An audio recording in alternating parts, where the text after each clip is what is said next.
الحمد لله الذي هدانا لهذا وما كنا لنهتدي لولا أن هدانا الله والصلاة والسلام على رسول الله وعلى آله وأصحابه ومن والاه وبعد.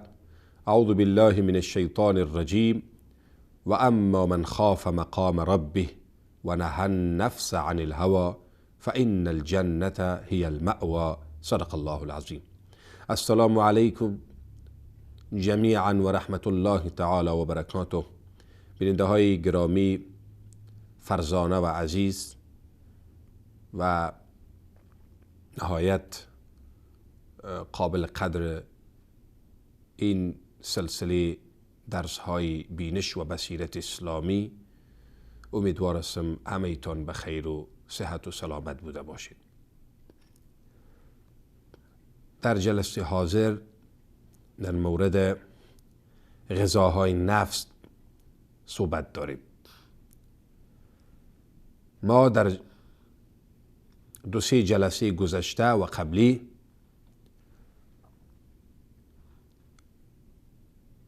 درس ها و حلقات و جلساتمان در مورد غذاهای روح بود یا منابع تغذیه روح که بر اثر از اون انسان به یک رشد روحی مطلوب میرسه و نهایتاً کرسی اساسی اقتدار، یعنی دل انسان را اشغال میکنه و تمام پیکر در پیروی از دل در حال حرکت میشه و انسان مسیرش به سوی خدا، معنویت، تقوا و طهارت، دین و دعوت و اعلای کلمت الله میشه و خدمت به خلق الله. اون منابع یعنی مجموعه از عبادات با قید و شرط که به طور مفصل در جلسات گذشته بر آن صحبت داشتیم. اجازه دهید که در این لحظات با شما به منابع تغذیه نفس هم صحبت داشته باشیم. نفس هم منابع تغذیه داره. به هر میزانی که این غذاهای نفس برایش برسد، بمون اندازه طاغی و باغی و سرکش و بالاخره انسان را به جاده انحراف در اغراق میبرد. غذاهای نفس 2 گونه است عزیزا. یک، غذای مرئی یعنی قابل دید، غذاهایی که قابل دید هستند، ملموس و محسوس هستند. تمامی خوردنی ها، تمامی پوشیدنی ها و نوشیدنی ها غذای نفس است. از همون جهت است که ذات اقدس الهی برای ما دستور میدهد کلوا و اشربوا ولا تسرفوا، بخورید و بنوشید، خوب برای اسراف اجازه نیست. اسراف از حد اعتدال بیرون شدن. عزیزا، انسان دارای ذخایر یا به اصطلاح ذخیره های ضرورت و شهوات است. اگر این گونه تشبیه بکنیم که انسان یک ذخیره برای ضروریات وجودش داره تا بخوره بنوشه، این ضروریاتش مرفوع شوه و سبب بقایش شوه. اما در کنار از یک ذخیره شهوات است و اون با این ذخیره لنگ داره، یعنی وقتی این پر شد توسط از این هم پر میشه، مملو میشه. وقتی این مملو شد انسان به کنترل میشه، از جاده انسانیت بیرون میشه، به جاده شهوات داخل میشه، بی برک میشه به اصطلاح عام. پس خوردن به حد و حصر در کنار از که تنبلی و کسالت و غفلت را بر سر انسان مستولی میسازه و در کنار از که تحقیقات طبی امروز نشان میده که خوردن بیش از حد انسان را به امراض مختلف و گوناگون مبتلا میسازه، چاقی ها را به بار میاره و از او صدها امراض دیگر. این یک طرف قضیه. از نظر معنوی و بینش و به اصطلاح آموزه های دین و از نظر معنوی هم تأثیر سو و بد میگذارد. یعنی ذخیره شهوات مملو میشه از این انرژی های بی حد و حصر و مفرطی که در انسان ایجاد شده است. از این جهت عزیزا این قضیه را دست کم نگیریم. در خوردن و نوشیدن و در پوشاک حد اعتدال. کلوا واشربوا ولا تسرفوا. و رسول علیه السلام میده انسان را تقسیم میکنه و تفهیم میداره که به 3 بخش تقسیم میشه. یک بخش برای غذاها، یک بخش دیگر برای مشروبات، نوشیدنی ها و یک بخش دیگر برای تنفس. یک تعداد زیادی از انسان ها همه این معده را از غذا مملو میسازه. وقتی 2 لیوان و یا گیلاس آب هم نوشید بعد ورم میکنه، جای برای تنفس نمیمونه و داره به تکلیف میشه. دوستای عزیز، پس در خوردنی ها و نوشیدنی ها بسیار توجه کرد. نکته دیگر که بسیار مبرم و ضروری است در خوردنی ها و نوشیدنی ها و پوشاک که این باید از طریق حلال بوده باشه. اگر از طریق حرام بوده باشه، هرچند انسان اسراف نکنه، کم بخوره کم بنوشه، همون کم خوردن همون کم نوشیدن غذای نفس میشه. انسان را هم بیش از این در جاده طغیان و بغاوت و حرامخوری و ظلم و اجبار و اکراه بر سر دیگران واقع میسازه. یعنی به این معنا که در حلال ها، خوردنی ها و نوشیدنی ها اسراف نباید کرد تا غذای نفس نشه، غذای شهوات نشه، سبب تولید پاور و انرژی در وجود نشه و انسان از حالت برک به بیبریکی نره، از حالت نارمل به غیر نارمل نره. و این جوانا مطمئن باشن که وقتی غریزه به نام شهوت در وجود به کنترل شد، قسم به خداست که هیچ چیز انسان را باز برک دادن نمیتونه الا یک مورد: ایمان دقیق و درست به الله سبحانه و تعالی داشتن. تنها این مورد میتونه. و ایمان دقیق و درست بر انسان ارشاد میده که انسان در مسیر درست حرکت کنه، حتی خورد و نوشش باید در مسیر اعتدال و صحیح قرار داشته باشه. از این جهت خوردنی ها باید اسراف نشه، حلال باشه. ولی اگر حرام بود، حرام در نفسش، در ذاتش ناپاک و پلید است، مستقیم به نفس تأثیر خوب میگذاره. منظورم این که نفس را طغیان میده، نفس را رشد میده، هرچند انسان در خورد و نوش و اکل و شرب آن اسراف نداشته باشه. نوع دیگر از غذاهای نفس غذای نامرئی است، یعنی غذای غیر قابل دید، قابل رویت نیست، ولی خطرناکترین غذا هاست که حتی از لیست اول و یا از صنف اول غذاهای مرئی که خوردنی ها و نوشیدنی ها و پوشاک بود، این غذاهای بند دوم و صنف دوم بسیار خطرناکتر است. از اون جمله غذاهای نفس که قابل دید و رویت نیست، قابل لمس نیست، ولی در انسان دیده میشه. انانیت لفظ عربی است، منم، خودخواهی. عزیزان گرامی، از مخاطب قرار دادن در موضع و در مقام ضمیر انا، یعنی منم، باید خودداری کنیم.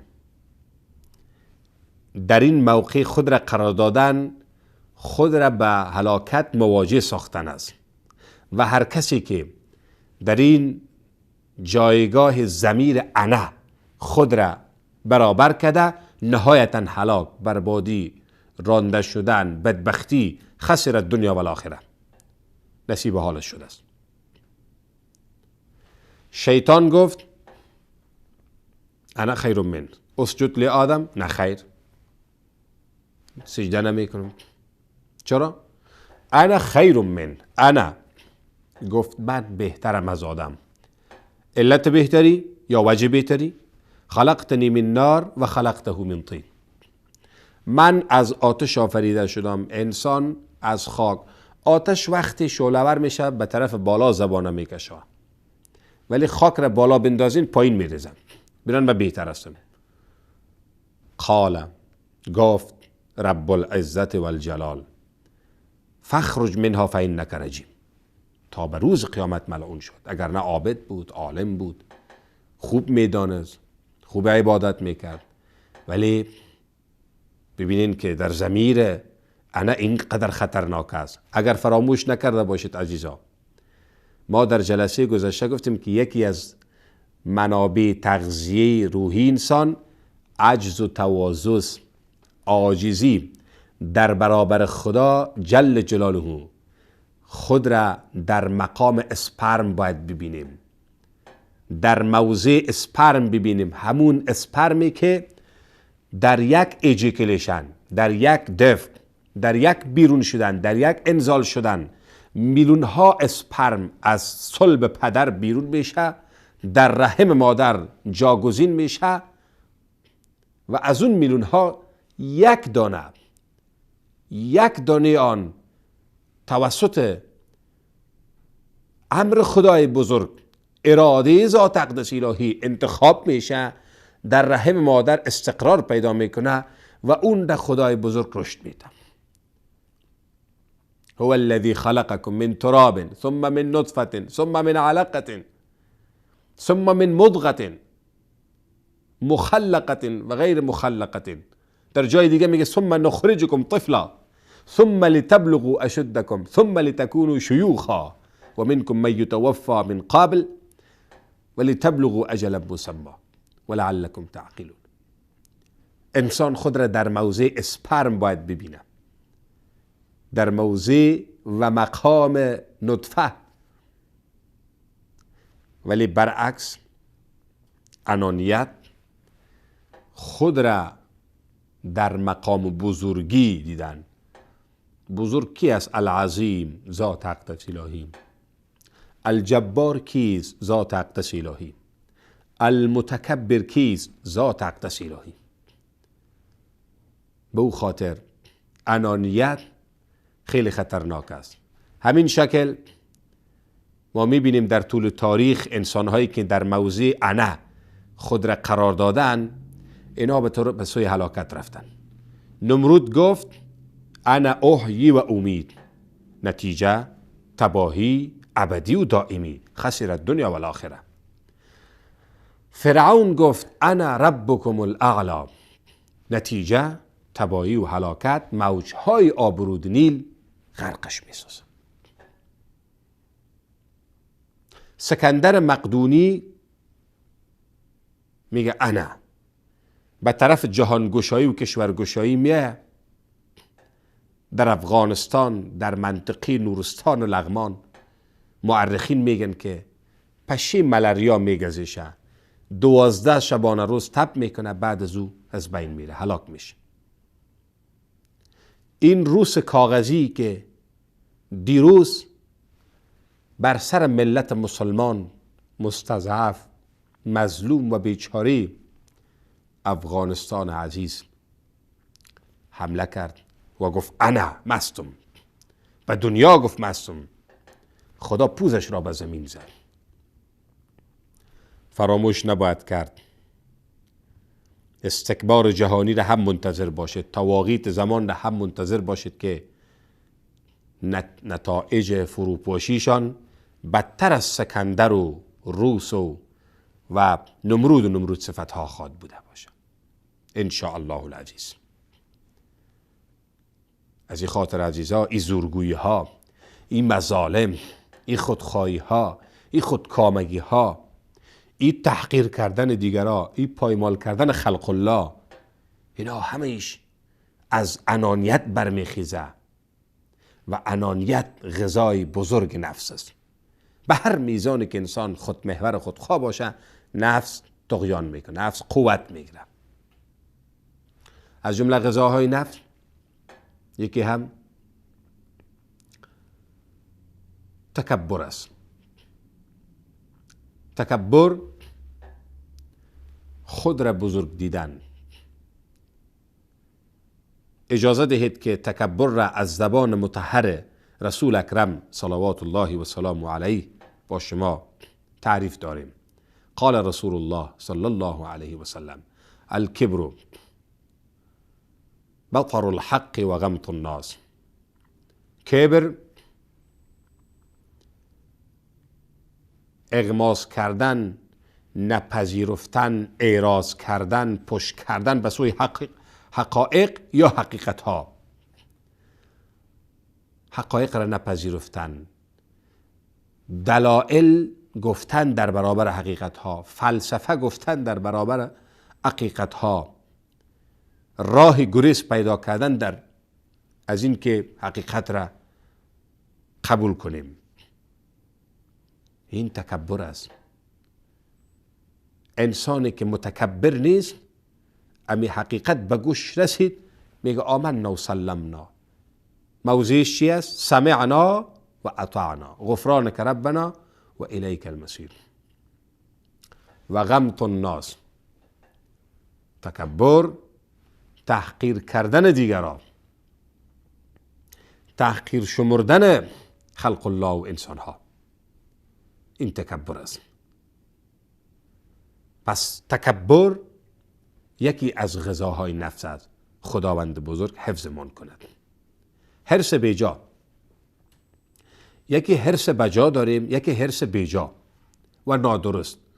حرص بجا این که انسان به دنبال یک لقمه نان حلال میگرده، یک لباس نو جدید و تازه از طریق حلال میگرده تا پوشش وجودش شود، و پشت یک سرای حویلی یا خانه‌ای میگرده که برای مسکن گزینی از احتیاج و از نیازمندی خلاص شود.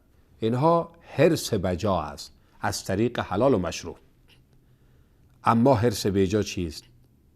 که انسان یک معاش داشته باشه و اون هم کفایت بکنه، پشت معاش و تنخواه دیگر بگرده. یک خونه داره، با اون امرار معاش میکنه، با اون مسکن گزین است، میگن خیر خانه دوم سوم باید بوده باشه. یک ماشین داره، یک موتر داره، میگن خیر ماشین دوم و سوم بوده باشه، مدل جدید بوده باشه، بالا بوده باشه. 5 جور لباس برایش کفایت میکنه، میگن خیر این کفایت هم نمیکنه و تاریخ از این گذاشته، از استایل بیرون شده، از مد بیرون شده. بالاخره با این حرص بیجایی که دری رشد میکنه و از غذای نفس است، بالاخره حدود الهی را پایمال میکنه، مشروع نامشروع را میگیره. حتی از طریق مظالم خون انسانهای دیگر، از عرق دیگرها خود را تغذیه میکنه، از سود و سلم، از احتکار، از اختلاس، از قتل، از کشتار. میگه پول و ثروت باید به دست برم. این میشه حرص بیجا. و متوجه باشه که اگر کنترل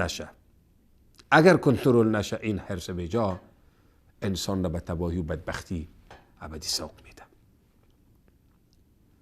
از این جهت حرص بیجا از غذاهای نفس است عزیزا. شکر را چی گفته بودیم؟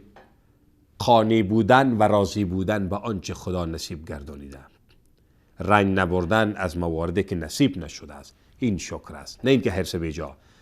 شکر غذای روح، حرص بیجا غذای نفس. تفاخر، فخر کردن، فخر فروشی. والله ما بسیار سیمای عالی و بلند دارم، سیمای استثنایی.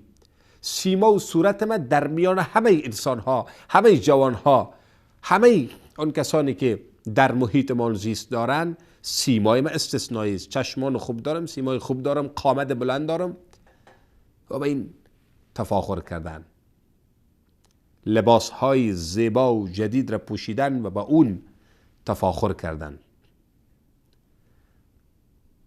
خونه خوب داشتن در موضع و مکان خوب با اون تفاخر کردن، به سیما، لباس، مسکن و امثال از این.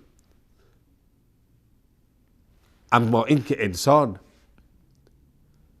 سیمای خوب خدا برش داده، تشکر کنم که خدایا مرا کامل آفریدی، مرا ناقص نیافریدی، صورت دادی. لقد خلقنا الانسان فی احسن تقویم. این صورت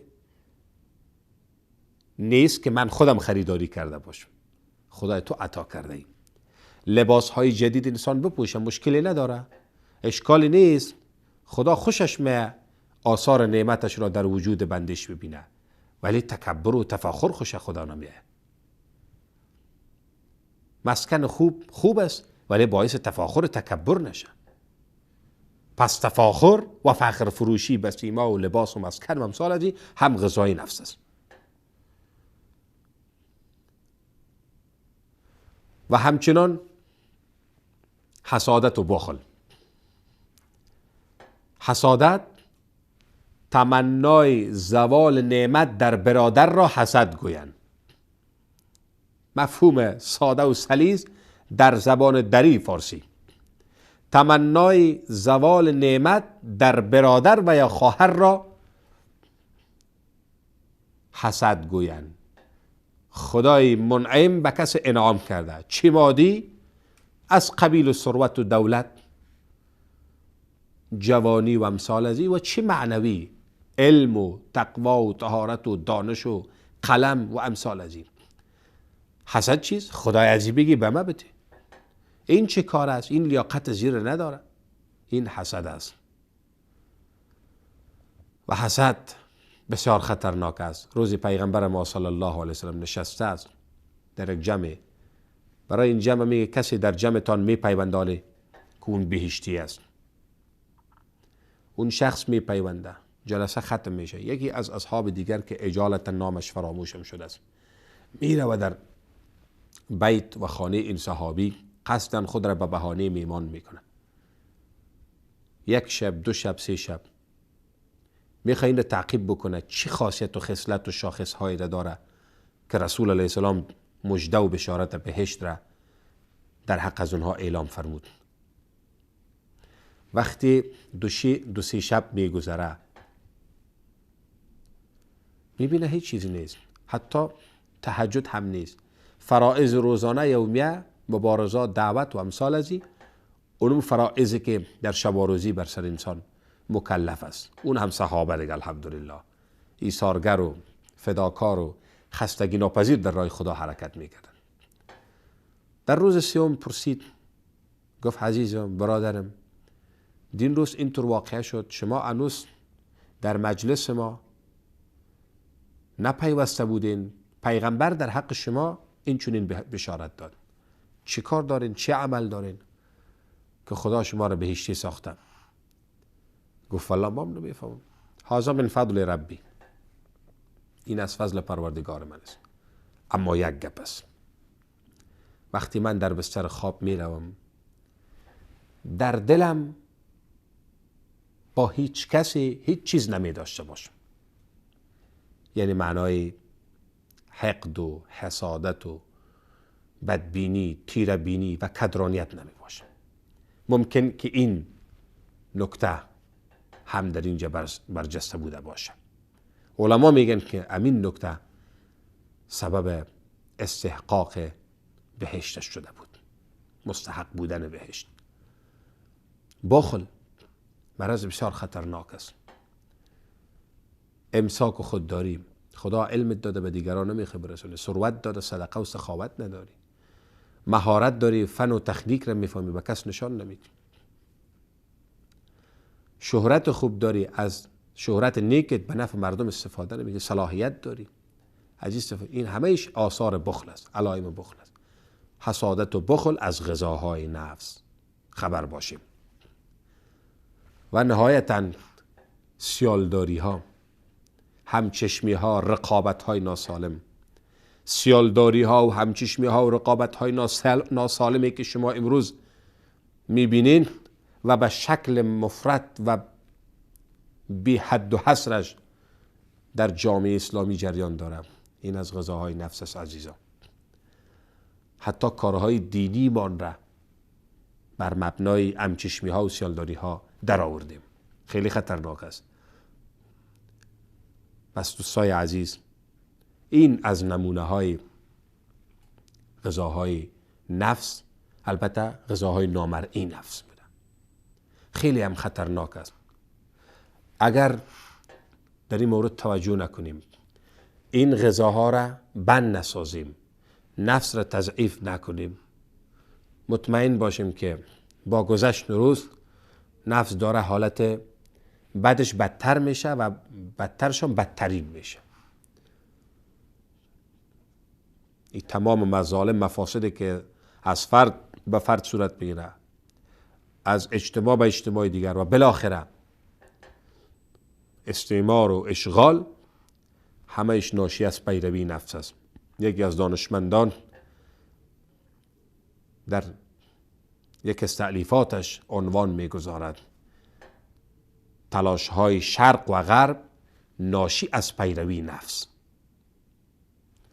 و اما من خاف مقام ربه و نهى النفس عن الهوى فإن الجنة هي المأوى.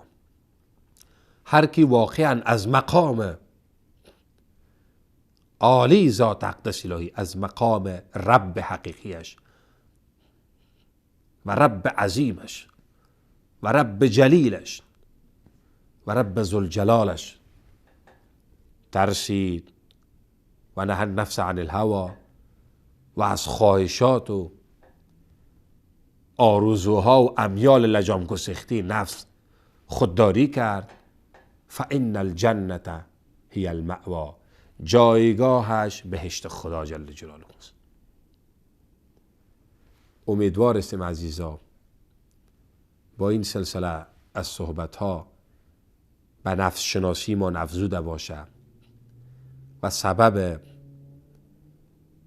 جلوگیری و تضعیف این غذاها و بند کردن و مسدود ساختن و کم کردن و بالاخره نهایتاً مسدود ساختن این غذاها بر سر نفس ما شود، تا با ترک این غذاها یا با تضعیف این غذاها بتانیم به یک رشد روحی عالی معنوی برسیم، تا از حال آدم بودن به آدم شدن منتقل شویم و نهایتاً مورد تایید خدا جل جلاله شویم. ای که انسان سلیم چه علامت داره، چه نشانه داره و انسان ناسلیم علائمش چه هست، ان شاء الله که در جلسه بعدی خدمت شما خواهیم صحبت کرد. تا دیدار و فرصت بعد. السلام علیکم